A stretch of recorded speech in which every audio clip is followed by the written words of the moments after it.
Welcome to the Growth Enablement Madness podcast, and I'm Jim Ward, your host, CEO of BrainCell, the growth enablement company. I'm absolutely mad about helping businesses grow and scale.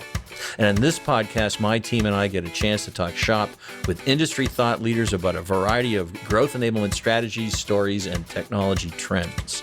I'm happy that you're here, so let's get the growth conversation started.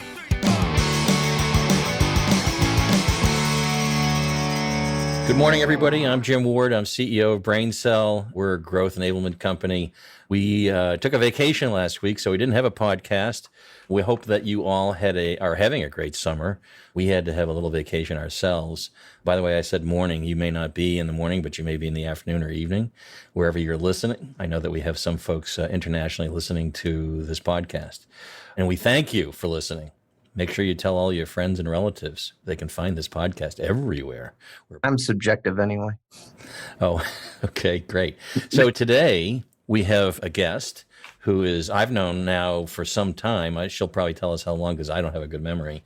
And her name is Laura Fitton. No, Fitton, like Mitten. Hi, Laura. How are you? Hi, Jim. Hi, Brian. Long Hello. time. And we also have on with us today my trusty sidekick, Sarah Reed, who runs marketing here as Vice President of Marketing, and our content manager, Brian Anderson, who's also our production manager here on this podcast. But again, welcome, Laura. I wanted to say hello. And also, do you remember when we first met? It was a conference. I'm guessing I was speaking on behalf of HubSpot. I know you were sponsoring and you took us out to an amazing dinner, and we were somewhere else in the world too, because I remember being surprised to find out we live really close to each other. Yeah, it was, but it was some time ago, but you were with HubSpot at the time. Of course, big fan of HubSpot and Dharmesh and Brian and what they do there. And you captivated me because you're a great speaker. Public speaker, and it's a great skill to have. So we all went to dinner, and I don't remember much after that. I mean, it wasn't that I was drunk or anything, but we had a good dinner that night. It was a great dinner. So Laura, tell me a little bit about what you're doing today. But actually, before we get there, when I talk growth enablement, what does it mean to you when I say that phrase, growth enablement? Well, as the founder of a startup, 140, that I sold to HubSpot, and then 8-year veteran of HubSpot, to me, what it most means is building a legacy, building a company that will employ people, building a company that will actually make an impact on the world. I think it's easy to lose sight. It's not just numbers for numbers' sake. It's who we are and what we're in this for. Very, very few people who are running their own business or trying to grow their own business are doing it purely for the money. Usually there's a much more intrinsic motivation there. And if you're not growing, you're not going to be able to increase that impact. Yeah, and I think that sort of connects with what you're doing today as well, right? So the new company that you've started is called Enough, is that right? Yeah, the Enough Company, or Enough.co for short. Tell me what it does. Well, so I actually have a degree in environmental science and public policy, despite my 20 plus year as a professional speaker, marketer, communicator. That really is my root. What I've realized is if we don't start applying market forces to slowing down the climate crisis a whole lot faster than we've been doing, just the economic and life and livelihood losses are going to be staggering. They're already staggering, right? We're watching wild things happen in the world, like wildfires and oceans igniting on fire and crops failing. And there are already climate refugees. There are already climate deaths. And the thing that I think a lot of people miss is that when we talk about these net zero futures and actually, getting ourselves out of this, at the moment where we've really hit those goals, all that happens is things stop getting worse. Right? Right. And so if we're talking 2030 or 2050, and we already know how bad it is right here now in 2021, it's just unthinkable. But without getting lost in gloom and doom, there's a really important fundamental shift everyone can make. It's been branded very successfully by people and forces and money who wanted it branded this way, that climate is expensive to fix. Oh, it'd be nice to do that, but it's going to cost us a lot of money. While not wrong that it is expensive, it's a lot cheaper than climate destruction, which is going to impact every industry, every business model. It's going to steal everyone's lunch, just like COVID did. And if you don't believe me, it's like carpenters got slammed this year because of this one insect in Canada, this climate tied in. And all of a sudden, the cost to build a single family home jumped by $24,000 at one point during the year because of the price of lumber. So just as every single company got walloped at some point by COVID, and then, some of them were able to deliver COVID positive services and actually grow during COVID, the same thing's going to happen with the climate, just on much more massive timescales. And the average person sees the IPCC report, which just came out last week, and freaks out and feels bad and feels guilty and doesn't quite know what to do. So they write a check to an environmental organization, which is lovely. But then they go right back to how they earn, spend, save, and invest and keep fighting that very charity, which makes no sense at all. There's a million different ways you could be helping, joining in the climate fight while keeping all your money, and some of which by earning more money, right? So like just helping people flip that from this is expensive, I feel guilty, I need to make a donation, to, hey, wherever my money happens to be in the bank, I know it's being loaned out at like a 10-to-1 ratio. Every dollar I have, $10 gets loaned. And turns out it's being loaned to build projects that I don't want to see exist in the world. So we are the economy. We have so much power. So this conversation about climate change, I'm very passionate about because I do believe that climate change is going to be destructive going forward. I mean, and I have a child who will live through this, although he's now 30. Can you believe I have a 30-year-old? I mean, just look at me. Yes, you believed it. I could see in your face. Yes, he's all of 30. However, that he's going to still go through, if we do nothing, there's going to be an issue. And this is a little bit of a flip on our podcast because we usually talk about technologies and strategies, but it struck me based on my passion for climate change and what it's going to do, and in talking to you, how it's going to affect businesses as well, and how businesses can affect climate change with deliberate actions and still be profitable. I thought this was a good conversation to have around what we consider growth enablement, which is growth of revenue, scale of company, because ultimately it could inversely impact these companies, some of these companies that are out there. Fair enough? Yeah. And it seems like it would only be a few industries on first blush. You think, oh, maybe it's just insurance, maybe it's just this. It's really coming after everybody's business model. And when we talk about scale, I mean, marketing technologies are amazing. There's all kinds of ways to scale. But what is the biggest stopping point for almost every business on earth for scale? It's hiring. You do not have your ish together on, are you a responsible climate citizen? And is your company's business model protected against climate catastrophe? Nobody's going to want to work for you. So you're saying that perhaps the folks that are coming to the workforce are really thinking about these things? Numerically, Gen Z is extremely worried about it. Millennials are pretty worried about it. My generation, Gen X, is also fairly engaged across the board. So while it would be your younger workers who have the greatest awareness and probably the greatest aversion to working for you if you're destroying the climate or investing in things that does, I really think it's going to affect the workforce as a whole. And so many of the things you can offer that are even cost neutral or cost savings for your business are great employee benefits, right? You have one of the giant banks, Goldman Sachs, offers renewable electricity in your house at home as an employee benefit. And you might think, well, how do they do that? Because there's so many electricity markets and energy buying is really complicated. They've just partnered with a website I'm a huge fan of, Arcadia.com, which you basically just give them your power company login and then they take over your buying and they make sure to buy as much renewable as possible. And where they can't buy renewable, they pay for renewable offsets rather. So they're investing in a renewable project somewhere else. Goldman Sachs offers that as an employee benefit. Arcadia.com, you said? Arcadia.com. And in full disclosure, I'm such a fan that I'm in their little like Yay Raw program, but like Goldman Sachs selected them for an employee benefit. Another employee benefit, if you do have a 401k, and again, this takes nothing off your bottom line and makes your employees feel very good, you can offer one or more fund choices that are climate friendly or climate neutral. One of the first things I tried to do when I first got into this kind of climate economy stuff and trying to explain it was try and clean up my own house. And despite, I think, 50 amazing fund choices that the HubSpot 401k offers, there wasn't a single one that was divested from fossil fuels. So I just ran each one of them. There's another great website, fossilfreefunds.org. I think I have that right. I'll check so you can get it in the show notes. I ran all 51 funds that were available in the HubSpot 401k through that and picked 2 or 3 that were like kind of the least bad. But those fund managers could change the investment mix easily and invest back in the things I don't want to be in. So again, that's kind of a no-brainer. You flip a switch, you pick a couple environmentally responsible funds, you add them to the mix. How you do your on-site catering really factors into climate and can be a cost savings. Certainly with so much work from home becoming a reality finally, that's a huge cost savings and a huge climate benefit. So I need companies to start thinking about, look, we have a lot of muscle. We spend a lot of the money. Just quickly revisiting the nonprofit check thing.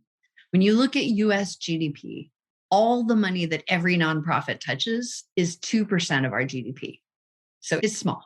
And then of all the nonprofits, I don't have these numbers fresh. I think something like 9% of all nonprofits are something to do with nature or the environment or climate. And so now you're at like 9% of 2% of GDP.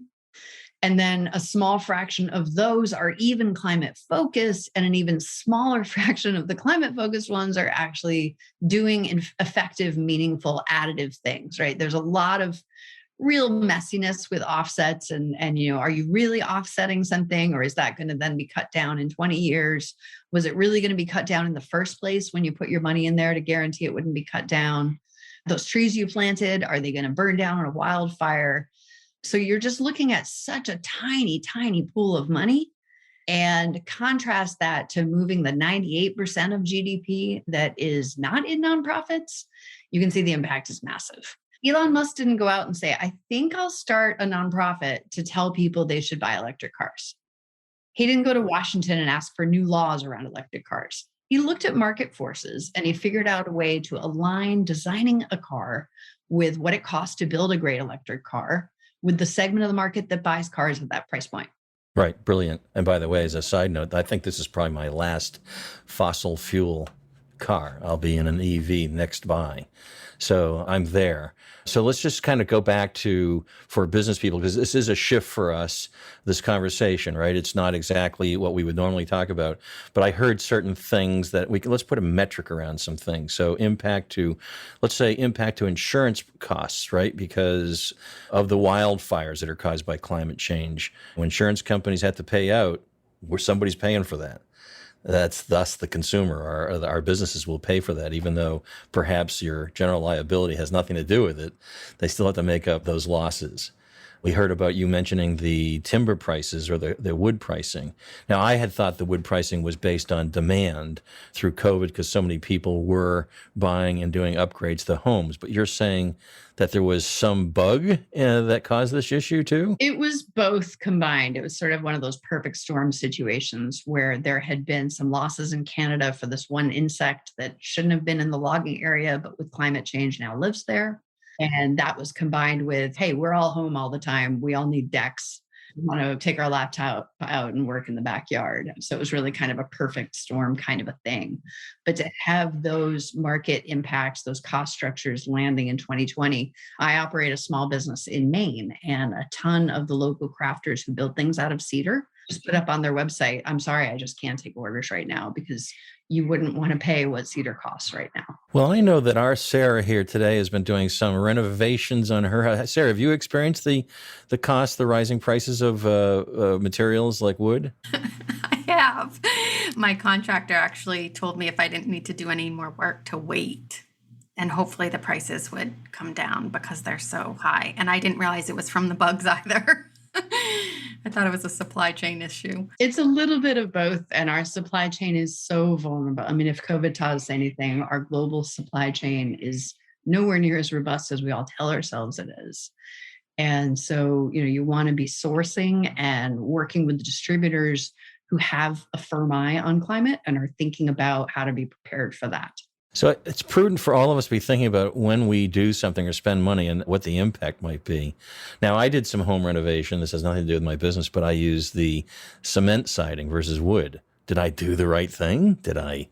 Or am I causing more harm to the environment? I don't know a lot about that specific product, but I do know that Because I don't want to be canceled. yeah,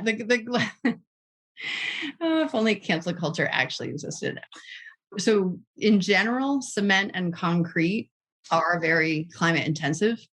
I don't know about that specific. I know the product you mean, and I don't have the numbers offhand, sorry. But a much bigger issue actually is whether you installed gas to that home, right? Gas is one of these very weird spaces where some people claim, oh, it's a bridge fuel because gas itself yields a little bit less CO2 when it's burnt.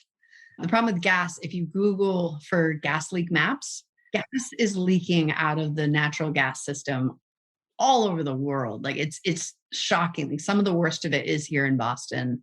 The map just looks like this lit up. It's everywhere. And a molecule of methane gas, because of how it persists in the atmosphere and because of its chemical properties, it can be between 25 and 86 times worse than a single molecule of CO2. The 86 times number comes with a 20-year projection. It's just a little bit more math. Both numbers are accurate. The bottom line is it's a lot more. And so even if you're not burning that much in your house, just that pipeline that's coming to your house, somewhere along the way, it's leaking that incredibly potent stuff into the atmosphere. And for some reason, we're not holding the companies that distribute it responsible. So like National Grid had a $2 billion profit this year. Yeah. Thankfully, I did not put gas into the home. So if anything I did wrong on the cement siding, maybe I made up for it. But Brian, I want to make a point to you. Stop putting gas into your home. Okay, whatever. And another thing, when you're investing in, most businesses rent, they're hard real estate, right? But some do build. If you invest in a heating system that you know is doomed, like a heating system life cycle should be 30 years, right? It should be 20, 30 years. Why would you buy something in 2021 that's fossil fuel powered that you know is going to either the price of that fossil fuel is going to go skyrocket in the next 10 years, or it's just not going to be available, right? At some point, we know we have to stop. And so there's a push. Rewiringamerica.com is a great resource, or it might be .org. I should have looked up my URLs before. It's here. okay. Is a great resource to this idea that everything in your life that's running on fossil fuels now, just when you replace it, electrify. So you mentioned car, that's a great one. I think heating and cooling infrastructure is a huge one. So what would you do there? Solar? Well, solar if you can. The more universally available one is going to be your heat pumps, right? So electric, right. Heat exchangers, yes. Okay. And for some lucky people, it's going to be geothermal, which costs a lot to get going. But once it's going, is just so robust and so effective. So this is one of the biggest market forces problems I see right now, is that we have a ton of technologies that if they scaled up, we'd be in much better shape. And what's slowing them down is the scale. Like average consumer, average business purchasing manager doesn't know how to answer these questions quickly. We need better data. All the markets need proper disclosures of climate risk. We need to understand what fossil fuels really cost us. We don't actually know that because they are so highly subsidized. And renewables are becoming so cheap, so fast, and yet still have their growth inhibited, not by the stuff you might think about, like, oh, well, when it's cloudy, what happens? Yes, there are some real technological breakthroughs needed to get batteries at scale to be able to manage that. But we already have so much room for growth. And you think about how long it takes to buy a house, right? What's the holdup? Getting the mortgage and getting the insurance.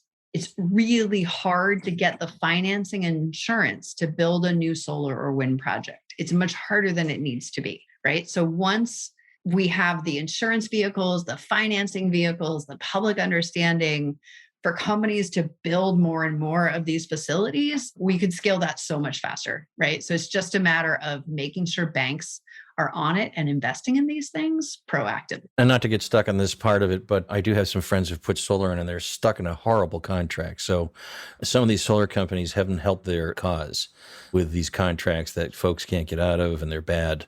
Just simply, when I looked at it from a business perspective, it's a bad contract. So can you share with us what some of the actionable tips you would give to our listeners and how to create a climate plan for their businesses and where do they start with this? And one other note I was thinking as you were talking, in our foods that we buy, there's a requirement to have calories, carbs, all that stuff. Wouldn't it be neat if that was a requirement for all industry to put in what their carbon footprint was? And so is that something you see coming? Would that ever happen? I hope so. I mean, I think even before that would be great at the consumer level. I think even before that, what we need, certainly for publicly traded companies, is there are existing frameworks to try and quantify how badly your business model is going to be destroyed by climate. So there's the Task Force on Climate Disclosures, TCDF, or something like that. We need companies to be writing down and sharing publicly out loud, look, this is how badly we could be hit by climate as it rolls up over the next 10, 20 years and gets worse and worse. And not enough companies are promoting what they're doing, which would be a help to their business, I would think. Right. Or they're promoting promises about what they will do in the future. And unfortunately, I saw a stat this morning that was somewhat encouraging that something like 70% of climate destroying companies are now at least adopting a net zero pledge. When you pull apart what those actually mean, though, like how quickly will they cut their emissions is the biggest piece of that, right? Oh, our emissions will be cut or offset by 2050 isn't going to make much difference to saving people's lives and slowing down the hurricanes and the wildfires and the freak tornadoes. Where was that crazy tornado that just happened? I think it was in Pennsylvania that was just completely out of character with their climate. It was like a level 3 and everybody was just totally shocked. Anyway. Well, I do remember a tremendous tornado in Kansas, but that was with Toto. And he was in the, right. That's not the one, right? That's Tornado Alley, right? Outside of Tornado Alley having a force one, there was people in a car dealership filming it as it blew out all their windows. They all had to run into the bathroom. Anyway, I get so far afield. So let's get back to what tips can we share with folks? How do they create their plan? Because this is something that the first step is to stop the progression of climate. If you can't see what's happening out there with all of the disastrous things that are happening in our country alone, then you're missing it, right? And we've got to get it forefront. You've got to get it in your head. You've got to stop being a denier that this is happening. It's going to affect your future and your children's future. And so what are some of the tips that we can take away from this? Yeah, absolutely. I mean, there's no other business risk segment that I can think of that people know about and pretend doesn't exist. Right? As soon as you know something is coming for your business model, coming for your employees, coming for your suppliers, you plan, you put backup plans in place. So one of the things you should know is many of your employees are thinking about more meaningful work and they're searching the internet for climate jobs, right? I saw that very early on. I heard privately from employees from maybe companies I've worked at reaching out and saying, hey, I'm trying to get into climate. I'm done with just work for work's sake. So I built a climate jobs page on enough.co that isn't really a climate jobs page. I'm actually trying to take your employees and turn them back around to focus on what they can do right at the company, the job they already have. And it identifies 41 things. Like I said, many of them are cost savings. It provides links to some of the organizations that are helping companies get climate neutral. And it provides links to some of the companies that are doing it. And then if you scroll past all of that, then at the bottom, it really is a climate jobs board. But I think what every company needs to do is meet their employees where they're at, engage, start talking to them, ask them what would be important out of those 41 things, what would be meaningful to them. And you'll be surprised how your productivity and your ability to retain will go up just from opening the conversation. In a market where it's hard to find employees right now, by the way. So just an added step to be able to find great folks. Yeah. Or keep great folks. Keep them happy and productive. Yeah, that's right.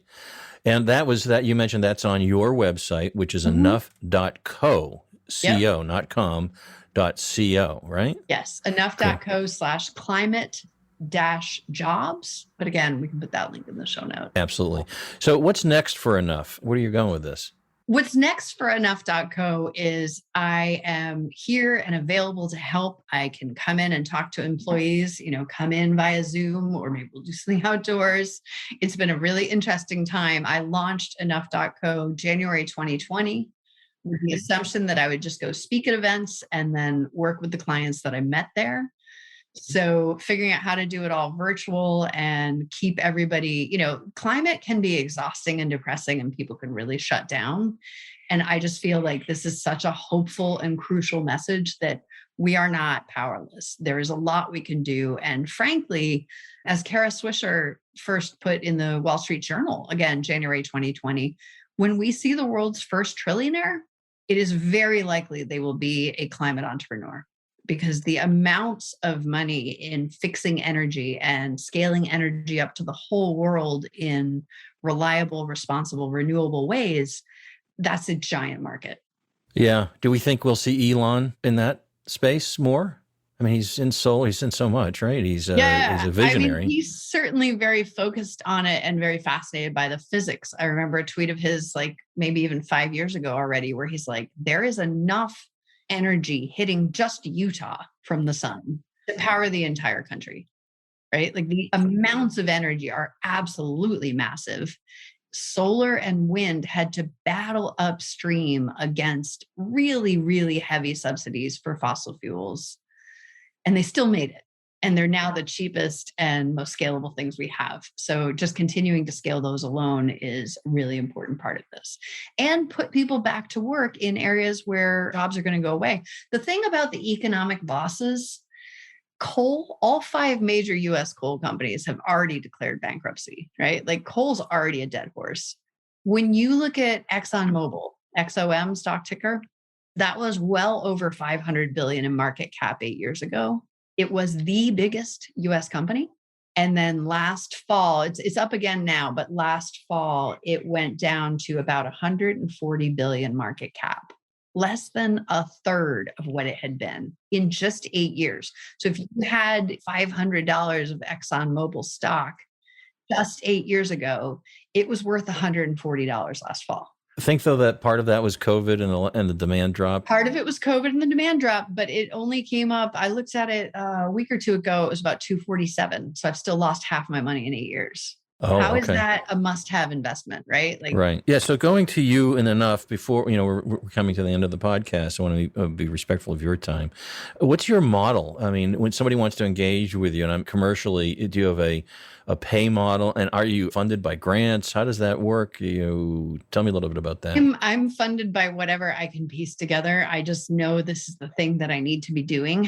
This model would be that I can come in as like a fractional VP of climate and help you put your model together, connect you to the right resources and vendors that can help you get that done, help you figure out job descriptions. There's a kind of a lighter touch available, which is if I just come in and start by giving a talk, maybe by sitting down and briefing your leadership and talking through where are the places that your business model is going to be impacted by this, and how can you be planning around it. So, it's very flexible. I'm an evangelist for the idea, and I'm going to worry about the business model to keep me evangelizing that idea as I build it. Well, you were a tremendous evangelist for HubSpot and really caught my attention. And you've transitioned to this, which I'm guessing is your passion. And is that right? It's incredibly important. And it's such a simple shift to just change how we think about market forces and climate. Right? Because most people, when I say, I'm looking at the climate economy, they go, are those like the products that cost more, but are better for Earth?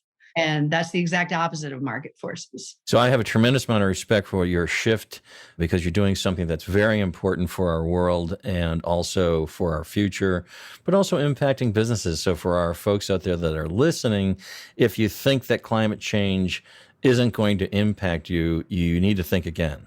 There are impacts for you. And so what the heck? Why not help the future as well? I think all of us 18 months ago would have said that a pandemic wouldn't necessarily affect our business model or cost structure or our employees. even knowing one was coming. Right, right. Well, this is our time where we get into our little techtainment segment, and we don't prepare you for anything, so we're going to catch you off guard. So, Sarah, do you have something you want to ask? I'm totally shifting gears, Laura. Yes. Do you want me to just take the first one? You go whatever one you want. Okay. What would you say the most useless talent is that you have? My most useless talent. Mm-hmm. Oh my God, I have no idea. Or even maybe a talent that people don't know about. I'll answer the first version of it. I am massively obsessed with solving problems, right? Which can be a very useful talent. But it's so extreme that I do sometimes, and I'm not always aware of it, I do sometimes find myself in situations where I'm solving problems people don't actually have, or I'm solving problems people don't actually want solved, right? My brain is overthinking a mile a minute all the time. And I'm like, oh, you could. And they're like, hey, I was just venting.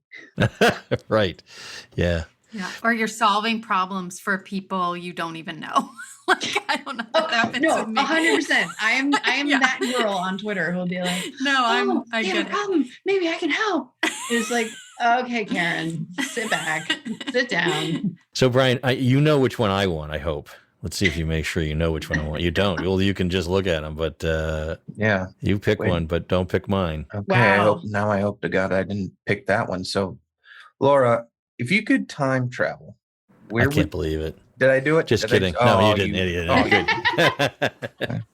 all right. So, if you could time travel, when would you go to and why? Where or when? When? Because Oh, technically, when? it's That's time. Yeah. Right. It's not a where, it's a when question. Yep. See.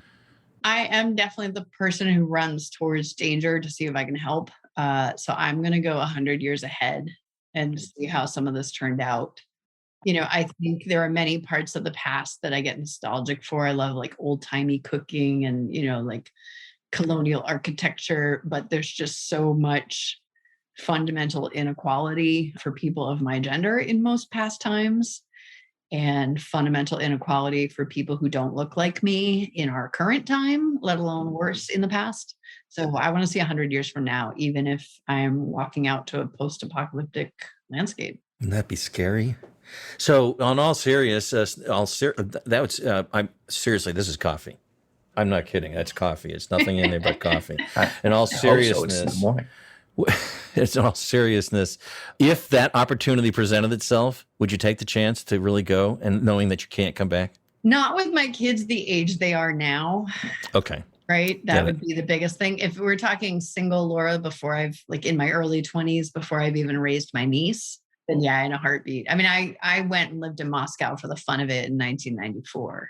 My last trip before the pandemic was horse trekking in Mongolia. I got the chance to jump on a horse I'd never ridden before, gallop after an eagle hunter, knock his hat off, and win it in the contest. And then later I bought it from him. And is he alive still? When you knocked that? He is. We have a whole photo with him and everything. He's smiling and everything. Oh, I thought maybe you captured him or something. I don't know.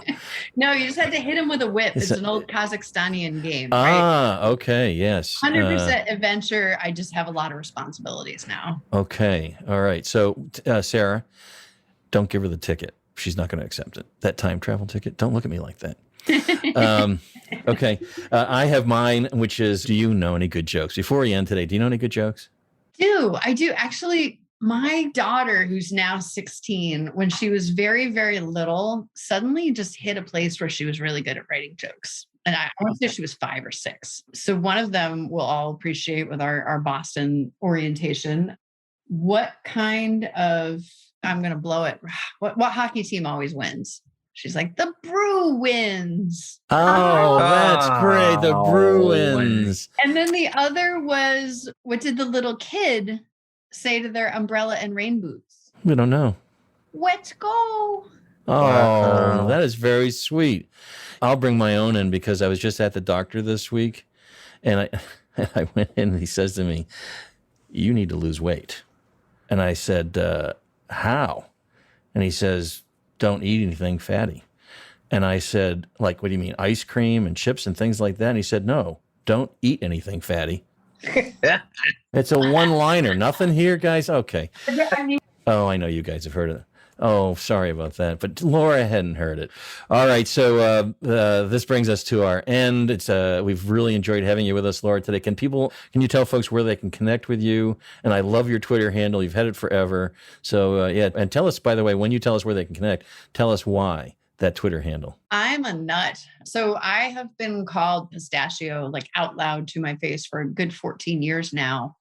It just happened to be the name of my business when I signed up for Twitter. I was still Pistachio Consulting. And I was like, oh, I shouldn't give away my gender or my location, so I'll be cool and I'll use my company name. But of course, having a normal word as your Twitter handle is like, it looks really smart in 2021. But in 2007, that was just what I had. So yeah, I'm Pistachio on the Twitter. The business is Enough Company, all spelled out on all the social platforms, on Instagram, on Twitter, on Facebook.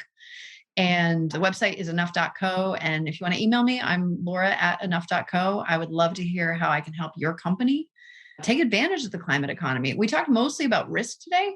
There's serious climate opportunity as well, both personally and professionally and on the corporate level.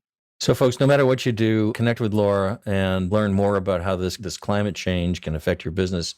Engage with her, find out how she could help you. I think it's very important for the future. We want to thank everybody who's listening today. Laura, thank you for joining us as our guest. It's great to see you again.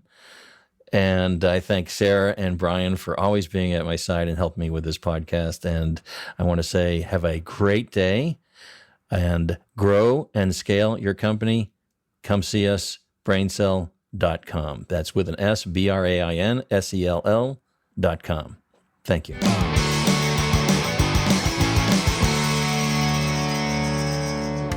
Thank you for listening to this episode of Growth Enablement Madness Podcast.